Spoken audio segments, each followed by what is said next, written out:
Bonjour tout le monde.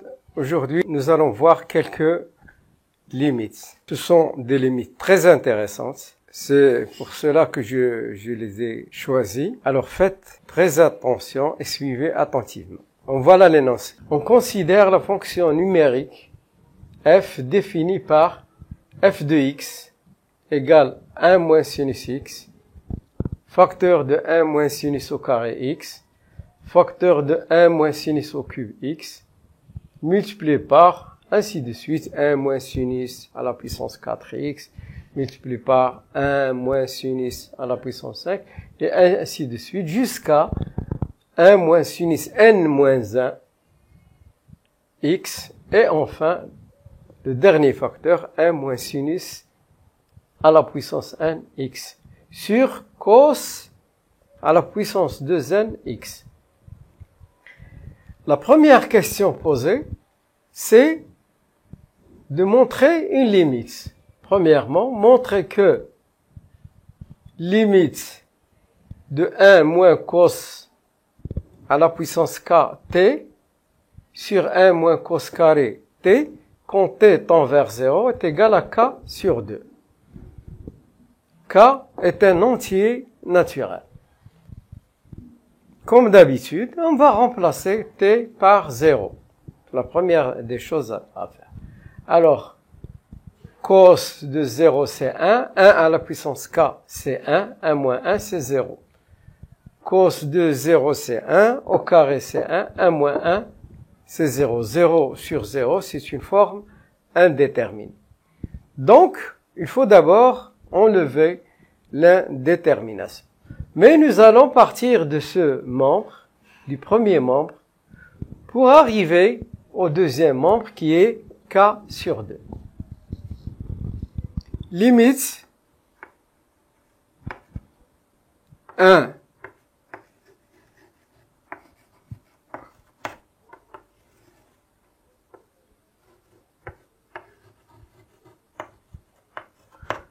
1 moins cos carré t quand t tend vers 0.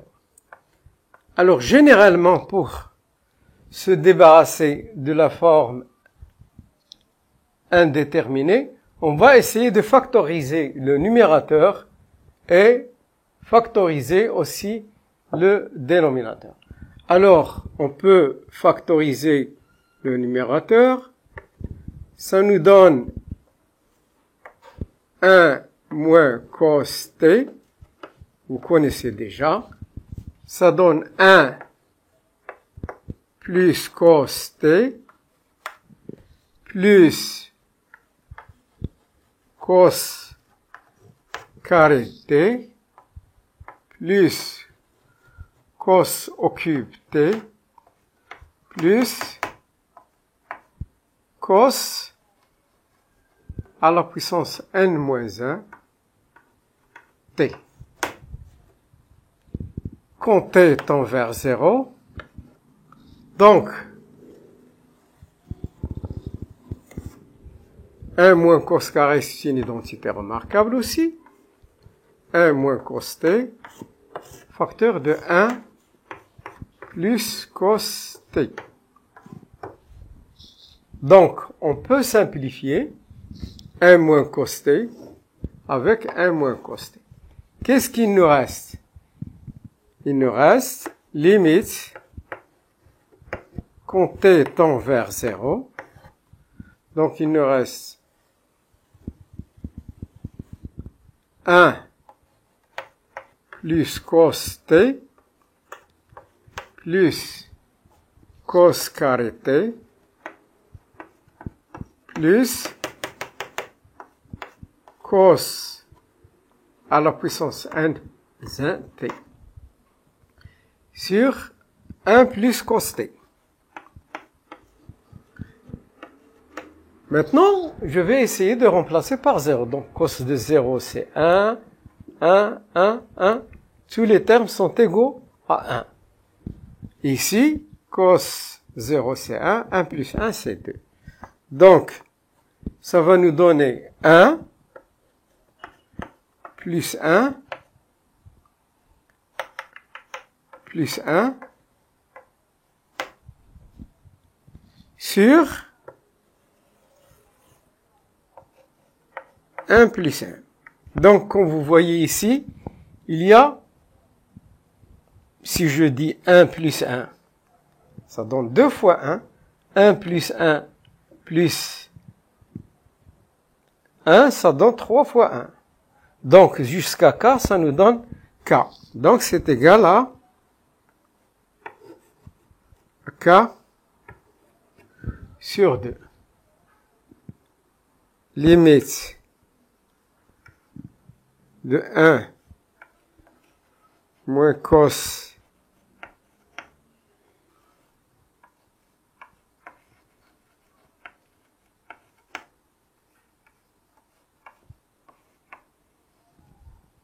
ça nous donne. Alors, passons maintenant à la deuxième question. C'est une question qui dépend de la première. On déduit que limite de f de x quand x tend vers pi sur 2 est égale à n factoriel sur 2 à la puissance 1. D'abord, j'aimerais vous rappeler ce que c'est n factoriel. N factoriel, c'est un nombre. 2 factoriel, c'est 2 fois 1, c'est 2. 3 factoriel, c'est 3 fois 2 fois 1, c'est 6. 4 factoriel, c'est 4 fois 3 fois 2 fois 1, c'est 24, et ainsi de suite. Donc, on nous demande de montrer que la limite de cette fonction f de x, qui a été définie en premier, quand x tend vers pi sur 2, est égal à n factoriel sur 2 à la puissance n. Alors, je pars de limite de f de x quand x tend vers pi sur 2, et je remplace ma fonction par son expression. Quand x tend vers pi sur 2, donc ça va me donner 1 moins sinus x, facteur de 1 moins sinus au carré x, facteur, et ainsi de suite, pour ne pas trop sinus à la puissance x sur cos de à la puissance n x. Alors, comme nous avons toujours l'habitude de remplacer dans un premier temps pour voir quelle est l'allure de la limite, je remplace. Sinus de pi sur 2, c'est 1. 1 moins 1, c'est 0. Sinus de pi sur 2, c'est 1 au carré, c'est 1. 1 moins 1, c'est 0. Donc, tout le numérateur est égal à 0. Regardons maintenant le dénominateur. Cos de pi sur 2, c'est 0. 0 à la puissance de n, ça nous donne 0. Donc, 0 sur 0, c'est une forme indéterminée. Donc, une forme indéterminée, il faut essayer d'enlever l'indétermination. Mais pour les limites trigonométriques, il faut toujours penser à faire des changements de variables. Alors, notre changement de variable, c'est l'astuce qui va vous servir plus tard pour vos études, est la suite. On pose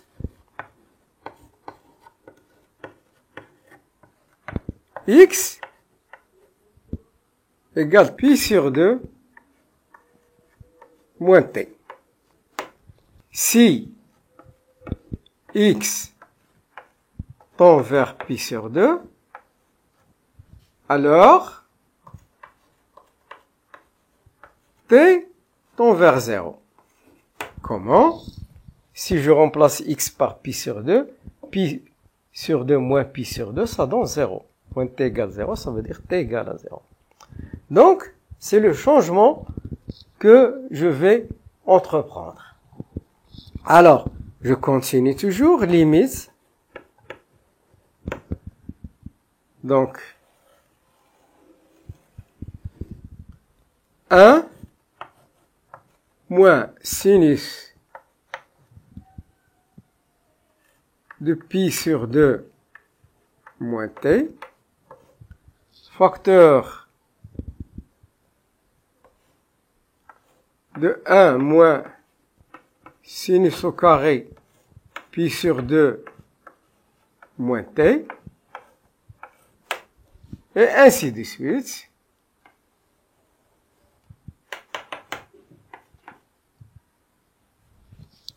Un moins sinus pi sur 2 moins t à la puissance n.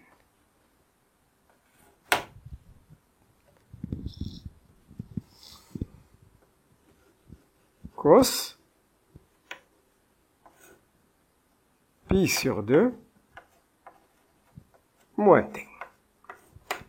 Donc, il n'y aura plus de x, c'est t. T, il va tendre vers 0.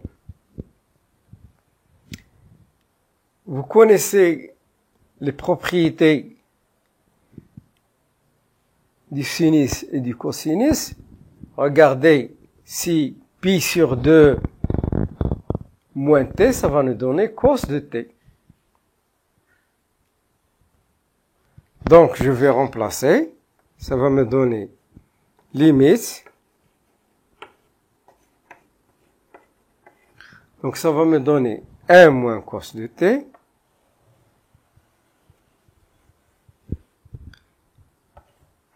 Un moins cos de t. Facteur de 1 moins cos carré t multiplié par 1 moins cos à la puissance n t. De même ici, ça va me donner sinus à la puissance de n t. C'est égal à limite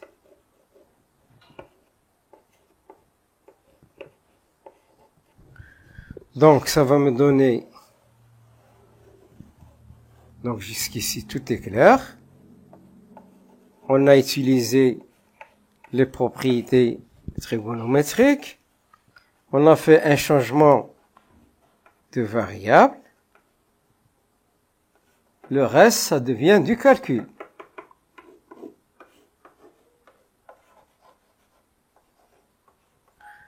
Regardez sinus à la puissance de n. Donc, je peux écrire sinus au carré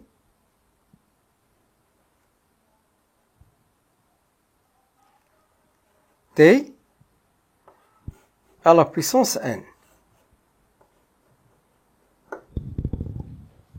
Donc, sinus au carré t, on doit le remplacer par 1 moins cos carré. C'est la relation fondamentale de la trigonométrie. Ça va nous donner limite, quand t tend vers 0, donc 1 moins cos t, facteur de 1 moins cos carré t, et ainsi de suite, facteur de 1 moins cos à la puissance n t. Sinus au carré, c'est 1 moins cos carré t, le tout à la puissance n. Donc, s'il y avait 3, je multiplie 3 fois. S'il y avait 4, je multiplie 4 fois. Donc, je vais écrire cette puissance sous forme de produit. Donc, ça va nous donner limite quand t vers 0, 1 moins cos t, facteur de 1 moins cos carré t, facteur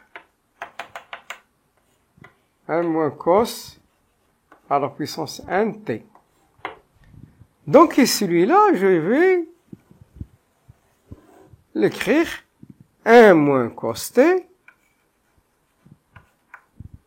cos carré t, multiplié par 1 moins cos carré t multiplié combien?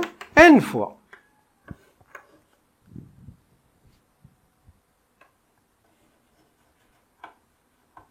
N fois. Donc, je vais les séparer. Ça va me donner la limite d'un produit, c'est la limite des produits. La limite des produits, ça va nous donner limite de 1 moins cos t sur 1 moins cos carré t quand t tend vers 0. Multiplié par limite de 1 moins cos carré t sur 1 moins cos carré t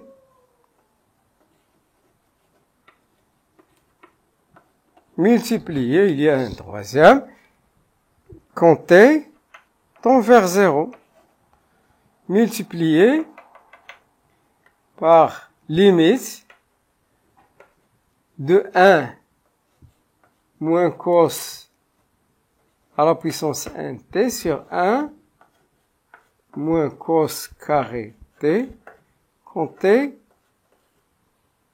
tend vers 0. Donc, vous vous rappelez dans la première question que ici c'est 1 demi. K c'est, donc ça va nous donner K sur 2, 1 demi. Ici c'est 1.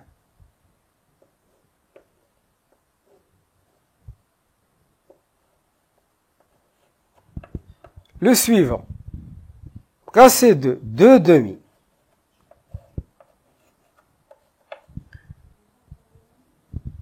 Trois demi.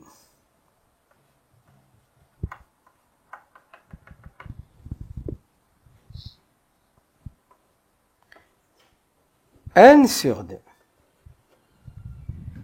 Regardez le produit des fractions, multiplier les numérateurs entre eux et les dénominateurs entre eux. Ça va nous donner 1 fois 2 fois 3 fois n. Et ici, il y a n facteurs. Donc, ça nous donne 2 à la puissance n. Et ceci, je l'ai déjà expliqué, c'est n factoriel sur 2 à la puissance n. Donc, enfin, alors,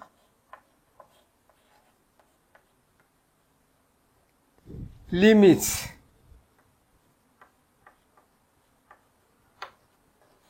de f de x quand x tend vers pi sur 2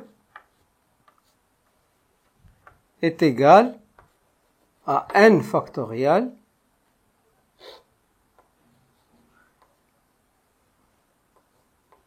sur 2 à la puissance 1. Et j'encadre